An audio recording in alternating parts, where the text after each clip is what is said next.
My name is Celine, and I am 28 years old. I met Felix in college when he was 31, tall, kind, and always laughing. In the beginning, he was simply a warm presence in my life, someone who smiled easily and made ordinary days feel lighter. But when my mother fell seriously ill, Felix showed me who he truly was. Every single night, he waited outside the hospital for me. On the night my mother passed away, Felix held my hand and said quietly, "You are not alone, Celine. I will always be with you."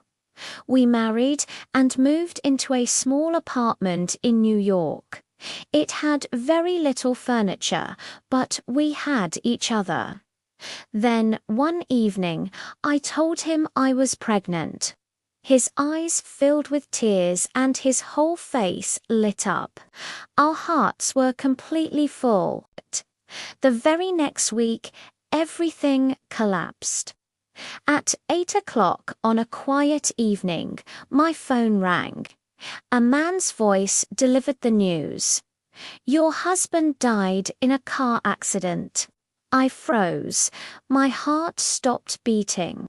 Felix was gone in 1 second. No warning, no goodbye.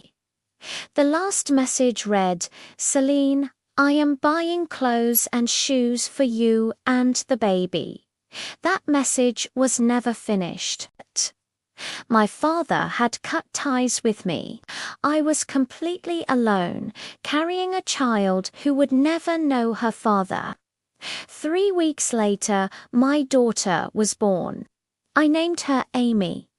Holding her, I felt as though I was holding my entire reason for living. But the reality was cold. I had $27 to my name. I sold my wedding ring to buy milk for Amy. That night, I drank only water. I held my daughter close and made a silent promise: I will protect you, no matter what. When Amy turned 3, the silence stretched on. I finally took her to a doctor. He said, "Your daughter has a brain condition. She may never speak." I sat there, completely hollow. I asked God the only question I had left: why?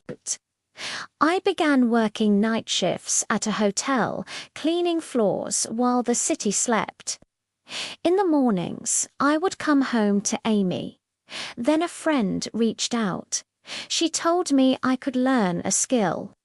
I began studying coding online in the hours between shifts. The code felt like walls I was not built to climb, but I climbed anyway. Slowly, line by line, it started to make sense. Today, I am a senior developer. I have a home and a future.